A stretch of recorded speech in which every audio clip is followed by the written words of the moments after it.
So are you full of announcements and good ideas? And I can see a few of you. If you nod your heads, then I know you're still awake. Thank you for those who responded to that. I really love the chance to just look through all of your faces here and to see some of you that I don't know and many of you that I do know. And um, I do really miss being all together, but I'm glad that we tried this. And we never, ever would try and do a Northwind Regional Conference usually in January because we would have worried whether people could actually get there with the weather. So this way, even with impending snowstorms, I know in some places in our region, we still could get together even here on Zoom. So we have one more session right now for you, our last session today. And let me give you a little sneak peek. There are some messages that were made for us directly from some of the members of Congress in our region that we will include in this session, so you don't want to miss it. And we want to take some time to celebrate some of the progress that we are making in our region. And Jennifer Glazer is going to join me for this. Thanks, Mindy. And Before we celebrate our members of Congress, I will share a little bit about the Growing Climate Solutions Act. Oh, hold on just a moment. I forgot something I was supposed to say, Jennifer. Which is why we're doing this. Agriculture plays a key role in all the states in our region. And we have members on the House and Senate Ag Committee from each of our states.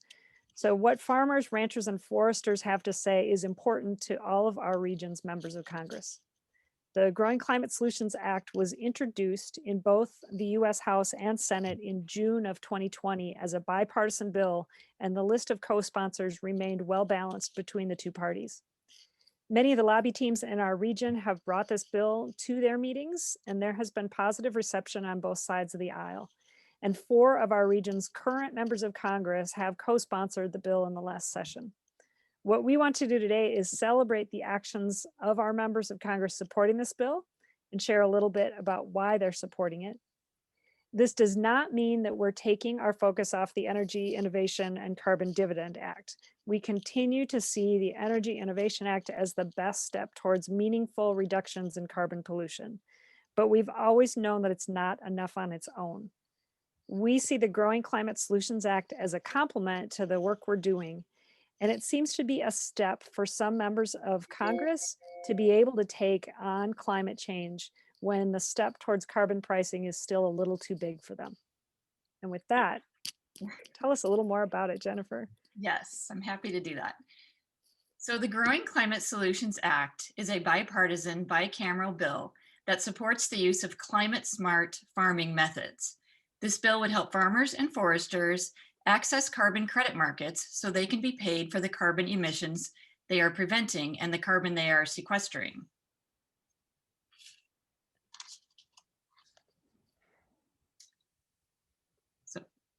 So the Growing Climate Solutions Act, it creates an online one-stop shop website with information and resources.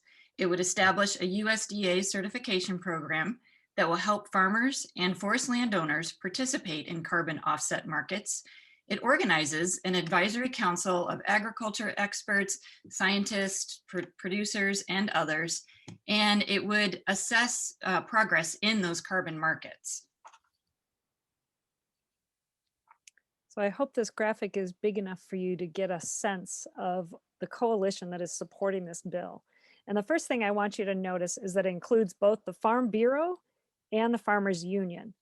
Both of these organizations play a key role in all of our states. And when it comes to climate policy and other farm policy, they don't usually agree. So this is particularly exciting to see them both supporting this bill. Also on this list are environmental organizations, major corporations, and other agriculture organizations. And this bill could provide an opening for conversations with any of these organizations, the local affiliates within our states. It may not be a perfect bill. I'm not sure that any bill is perfect, but most importantly, there's great opportunity here for us to start conversations. So these are the 4 current members of Congress in our region who have co-sponsored the Growing Climate Solutions Act in the last legislative session. And I also want to mention Abby Finkenauer, who was the representative in Iowa and also a co-sponsor in the last session, but she lost her seat in this last election. Don Bacon of Nebraska is the lead Republican who introduced the Growing Climate Solutions Act into the House of Representatives. This statement is from his press release. Many of our nation's farmers and foresters do not know how to implement projects or navigate the current carbon credit marketplace, said Rep. Bacon. As a strong supporter of our agriculture and environmental industries, I am pleased to lead this bill in the House and reduce barriers for our agriculture sector. Nebraska farmers and ranchers take great pride in being good environmental stewards, and this bill can help them monetize that. Next, we have Representative Jeff Fortenberry, also a Republican from Nebraska. Note the personal touch of the video that we are about to show. It really shows the close relationship he has with our Lincoln CCL chapter. And for those of us who have carefully prepped for lobby meetings with this office, you'll notice how much progress has been made just by the language he uses. Hi, this is Congressman Jeff Fortenberry. First of all, let me thank the Lincoln Citizens Climate Lobby for inviting me to participate in your regional conference. I'm really appreciative of the opportunity. Sorry for the handmade film here. Given the weather events that we've had road closures and office closures, and so it was just too difficult to cut a video in studio, so to speak, in my office. So I'm out here trying to take care of my own little weather event, make some climate change better, actually right here, by snow shoveling in the back of my house. It's a pretty long stretch of sidewalk, and it tends to go last after you do the front. But I know you had a timely need for the video, so I thought I'd just do a couple things at once. It's kind of interesting in this cold weather how I've worked up a sweat shoveling all of this walk. But my primary reason for speaking is, again, to thank Lincoln, the Citizens Climate Lobby, particularly Laurel Van Ham, for inviting me to participate in this video and to welcome you to your conference. What you're doing is very important in continuing to raise awareness and seek positive solutions as to how we bridge to a more sustainable future, tackle carbon pollution, and make this idea a broad, sellable public good for all of Americans to embrace. In that regard, I was really pleased to be a co-sponsor of the Growing Climate Solutions Act, which basically enhances the farm community's ability to access carbon credit markets. Very innovative solution, very positive, forward-thinking. I'm appreciative of all the people who regularly meet with me to discuss these important issues. As I've said to my community here, it's important that the conversation be broad and wide, that we be inclusive. There are a lot of diversity of ideas out there regarding sustainability and renewable energy.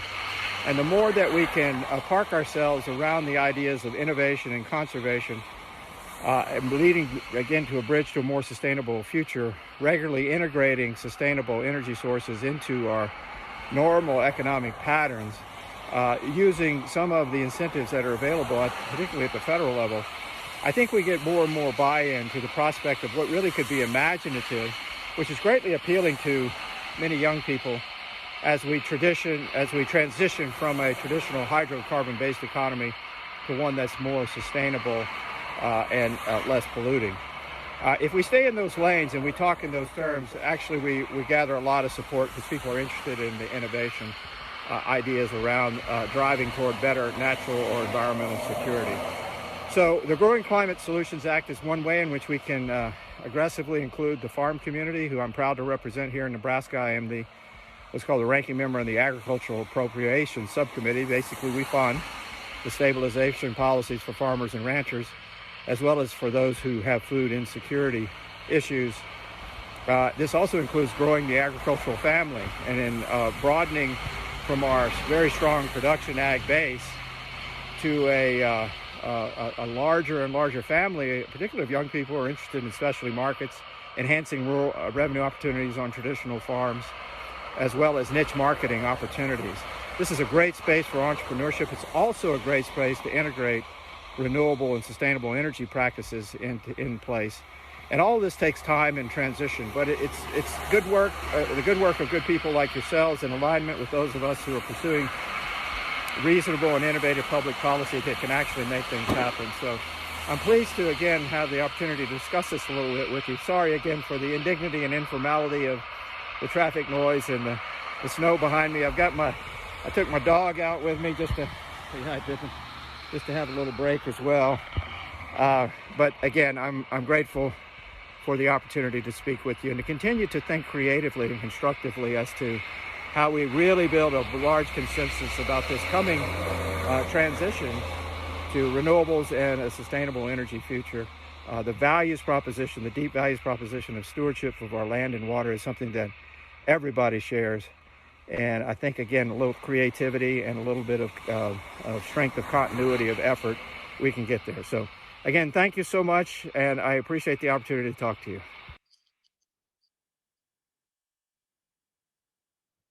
We would also like to share a video from Republican Senator Deb Fischer of Nebraska. Listen to her bipartisan message and her call to action. Hi, this is Deb Fischer, United States Senator for Nebraska. It's an honor to be a part of today's conference and work with you and the Citizens Climate Lobby on the Growing Climate Solutions Act. The bill is common sense legislation that has brought together different stakeholders, from farmers and ranchers to members of the private and public sectors. Agriculture is critical to every state, both red and blue, making this legislation an excellent opportunity for bipartisan cooperation. As a cattle rancher, I know firsthand that our ag producers are good stewards. In Nebraska and across the country, hardworking producers and their families live on the land. They care for their land and water resources. Farmers and ranchers have implemented excellent conservation practices for many decades.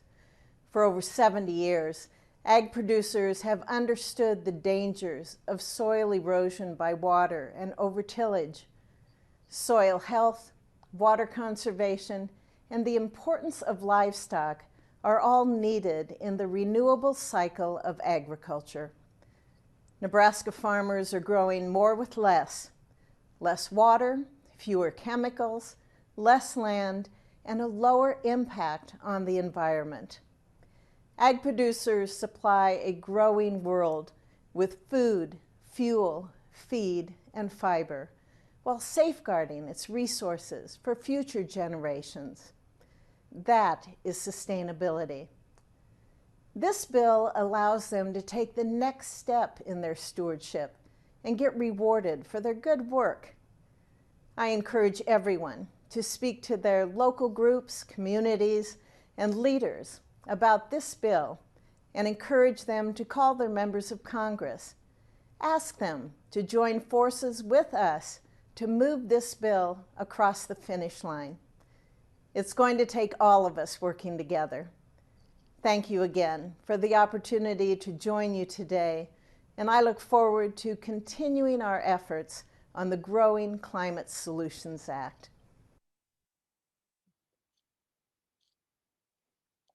Representative Cindy Axne, a Democrat from Iowa, was able to send us written answers to questions that we posed.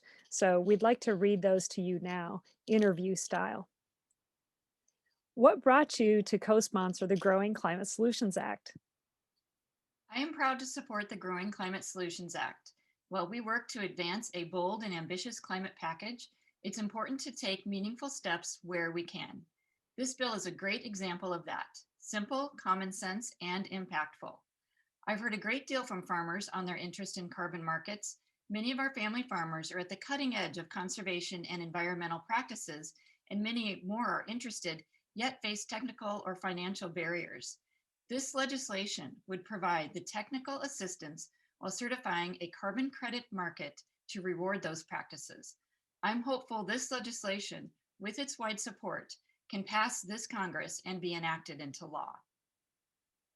Can you tell us how you worked across the aisle to get this done? I'm really happy to see bipartisan support on this legislation, which will help get it across the finish line. I've always prioritized bipartisan action where possible, and my Republican colleagues know I'm someone who's willing to work with them, especially on agriculture issues. Folks have realized that there will be significant legislation to address the climate crisis, and that has brought many stakeholders to the table. As a farmer told me once, it's better to be at the table than on the table. As we work to reduce our greenhouse gas emissions and secure a clean energy future, we need everyone at the table. What do you need from CCL volunteers to advance this bill? As the bill is reintroduced this Congress, we need to continue to build up support in the House and the Senate. I had 20 bipartisan colleagues join me in co-sponsoring this legislation, but I'm hopeful that we can improve upon that this year. Continued outreach on the bill is the best way to garner support, and I look forward to talking to my colleagues about it as well. What advice do you have for the folks from other districts in our region to help get the support from their members of Congress?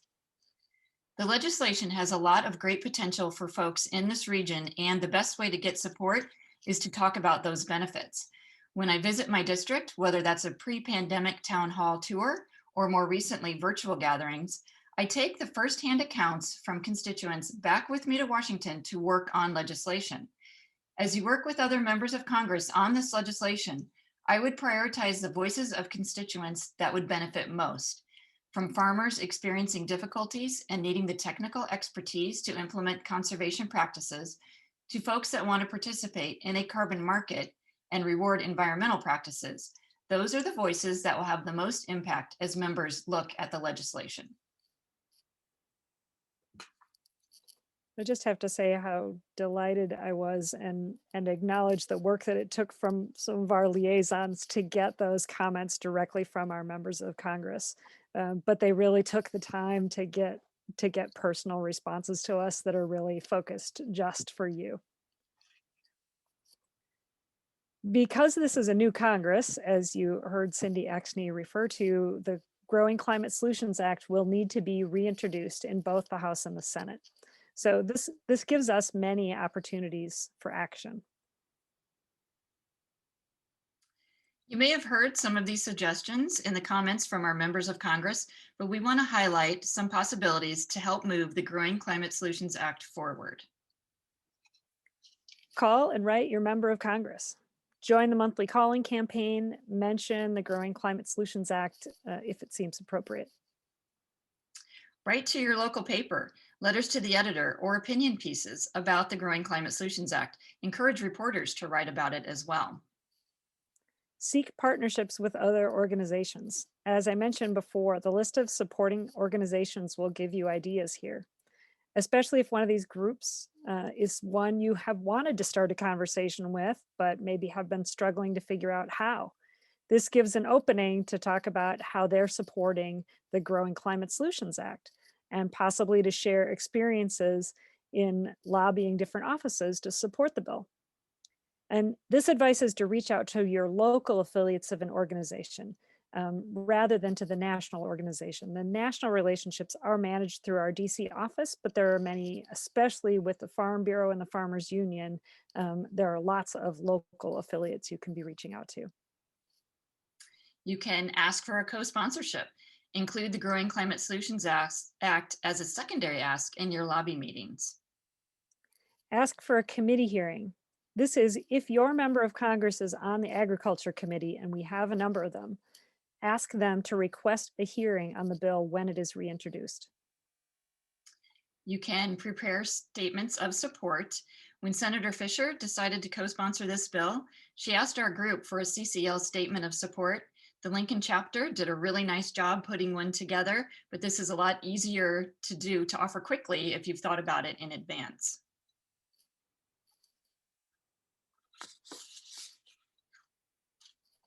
So in addition to the Growing Climate Solutions Act, there are a few more people that we would also like to hold up and celebrate. Tom Vilsack, former governor of Iowa, has been nominated for Secretary of Agriculture. And from an interview, Vilsack envisions creating new markets that pay farmers and foresters to sequester carbon in the soil, funded by credits bought by carbon generators. That sure sounds an awful lot like the Growing Climate Solutions Act. Formed in 2017, the Problem Solvers Caucus is equally divided between Democrats and Republicans, and committed to finding common ground on many of the key issues facing the nation. So 4 representatives from our region are members of this caucus. And I have seen Representative Johnson and Representative Phillips together on a Braver Angels program.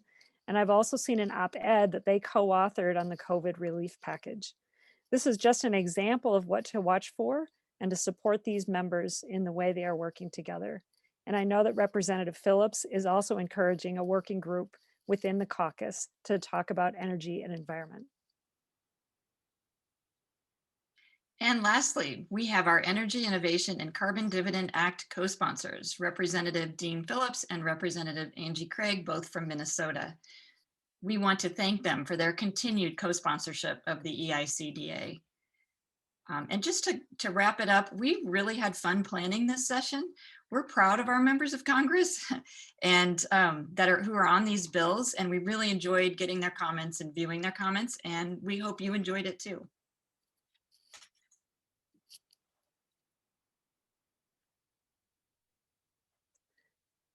So that wraps up our sessions for today. I do want to take a moment to, that is this plenary session. I do want to take a moment to thank the members of our planning team for this conference. We spent many hours on Zoom, starting with topic ideas, figuring out who speakers might be, working out what the agenda would look like, and then finalizing all the technical aspects and rehearsals. And this conference would not have come together without this group.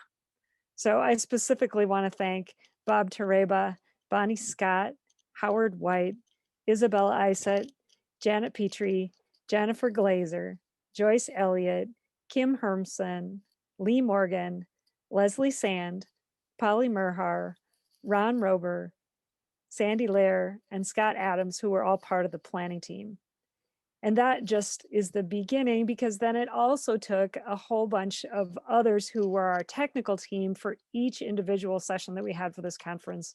And I'm so grateful to have so many fantastic volunteers that have helped us out with this.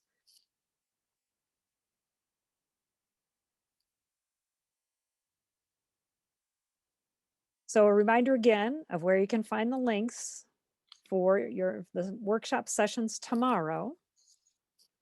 And also, we're going to take a break now until 5 o'clock, which is when you can come back to this very same line. You can use the same link you used to get here to come for our social time, which Joyce has worked hard at coming up with a trivia game specifically for that time tonight. Bring your favorite beverage. You're welcome to bring a snack. It doesn't bother me if people are eating while we're on a social time. That's the point of it. So come back and we'll have some breakout rooms then after our trivia game where we can have more chances to just interact with each other. And have some fun. And maybe we can, we're actually 10 minutes ahead of schedule, believe it or not. So I like being able to have at least some chance to just sort of open it up. Brian, if you want to give people the ability to unmute themselves, I'm open to let people just speak into the room if you have any comments you'd like to make. Should be all set for that. Mindy, can you show that link again for the social hour?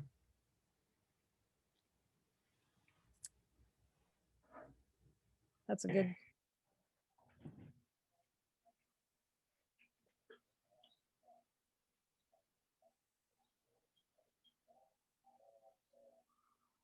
We'll find it here.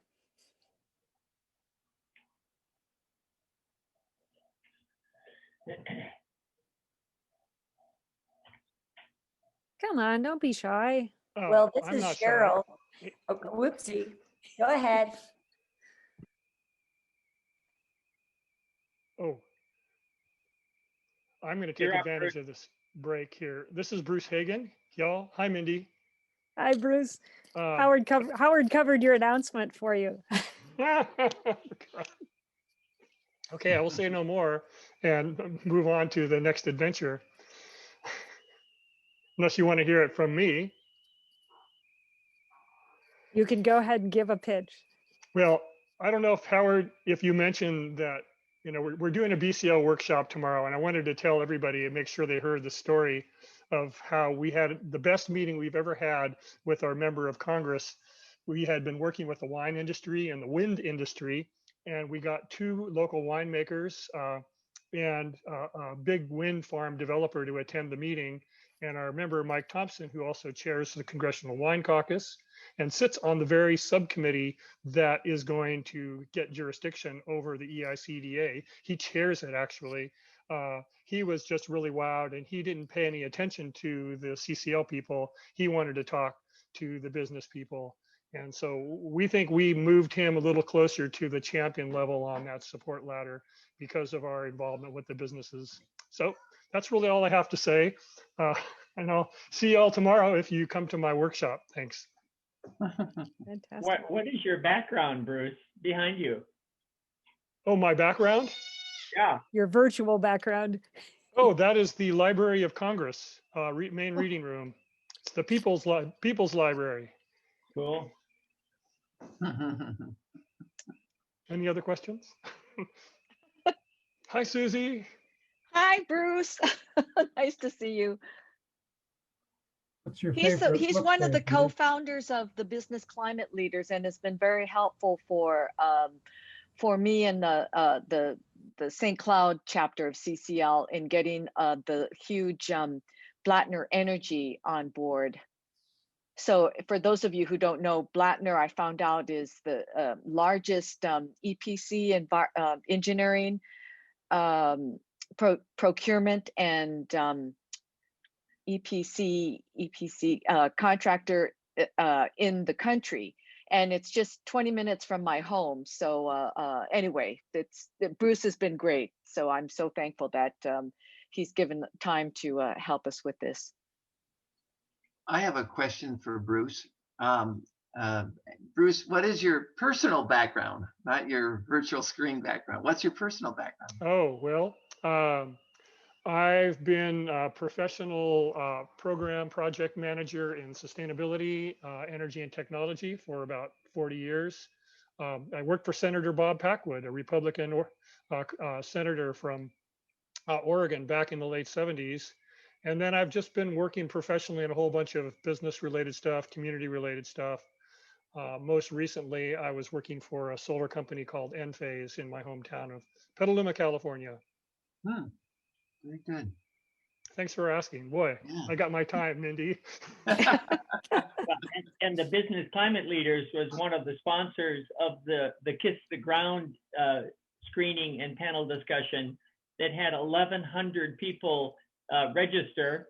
And then on the day of the screening was the day of the insurrection at the Capitol. So it changed quickly, but our plans with agriculture is to continue doing these films and making that link between businesses. And I'm so happy to see Syngenta and Archer Daniels Midland and these big companies, stepping forward with, progressive action. So it's really important that we stop villainizing and start building partnerships with these businesses. Thank you, Bruce.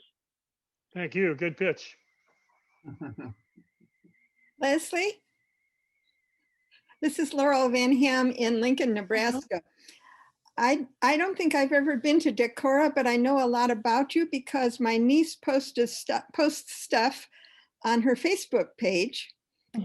And she's a pastor at a Lutheran church there. And I wonder if you know Melissa Johnson. Oh, she's my pastor. Melissa is my pastor. She's awesome. She is awesome. Tell her hello from her Aunt Laurel and that she should join CCL.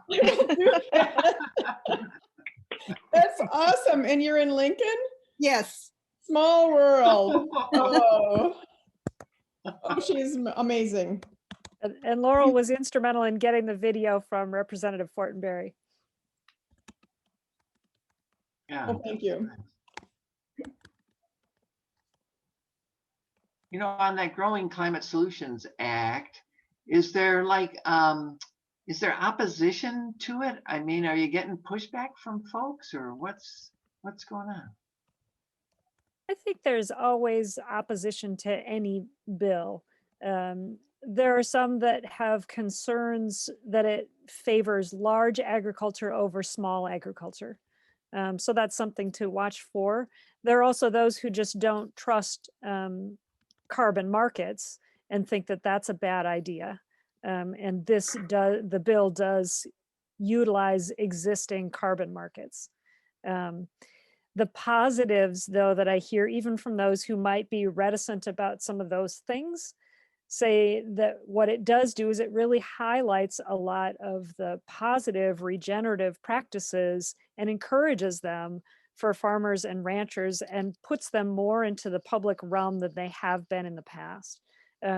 So like I said, it's not a perfect bill. There are problems with any bill, but it has opened up a whole new conversation at a much larger scale than we have seen in a long time. And as you can see, it's done a lot for bringing especially Nebraska Republicans on board.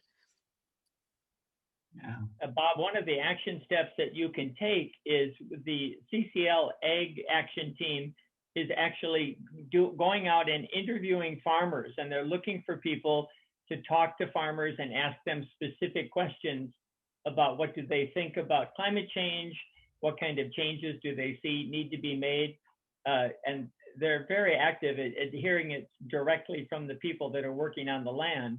And of course, this wouldn't have to just be farmers. It could be park systems, and it could be, you know, city land management offices, things like that. So really a good opportunity to kind of get out on the field and find out how people are thinking. Okay. All right. Paul, could I ask you for the farmers? I'm just wondering. I've just heard about those that are in agriculture, you know, with crops. But what about dairy farmers? Because you know, with the cows that emit so much methane, and I found out in the Washington Post that there's a feed that you can give the dairy cows, and I guess regular cows too. This feed that's got garlic in it, and then there's also another one they're working on that has oh gosh, what's the other Seaweed. seaweed, yes. And so it significantly reduces the amount of belching from the cows, and the positive is that it increases the milk production. So that's something I think that needs to get out there to, you know, people who have dairy farms. I don't know how difficult it would be to implement. As Ron Rober was saying, it's not so easy to just have people turn over their farms and having cover crops. So the garlic doesn't affect the taste of the milk, huh? Because I grew up on a dairy farm, and I remember when the cows would eat acorns, we couldn't sell the milk because it tasted funny. Ah. As far as I know, no. Okay. So, sounds like this could be a huge conversation topic on its own. Curious. Very good question. I have I think about maybe a week ago or earlier this week, I went to whitehouse.gov and I filed an email with President Biden, and I made the pitch regarding carbon fee and dividend and how it's supported that in the last Congress a carbon fee and dividend bill has been introduced by Senator Dick Durbin of Illinois, and Chris Coons of Delaware has supported carbon fee and dividend in the past, and that George Schultz and James Baker from Republican cabinet members support it, and Janet Yellen, his own Treasury Secretary, does. Has other members written to the White House? Because you know, in the first 100 days, there's a lot of emphasis on action in the first 100 days, and I thought it would be really important to start lobbying within the White House for carbon fee and dividend. Have others done that? And what do you guys think of that idea? Did you hear Danny's pitch about the Twitter I heard, that they're I going heard to that, do? yeah, I heard that Yeah. pitch about Twitter, and I don't tweet. I'm not on Facebook either. So. So I think Bob, it's a great Okay. idea that you can also go to whitehouse.gov and send comments that way. I don't think there's anything wrong with finding every avenue you can to communicate with the White House that this is important to us.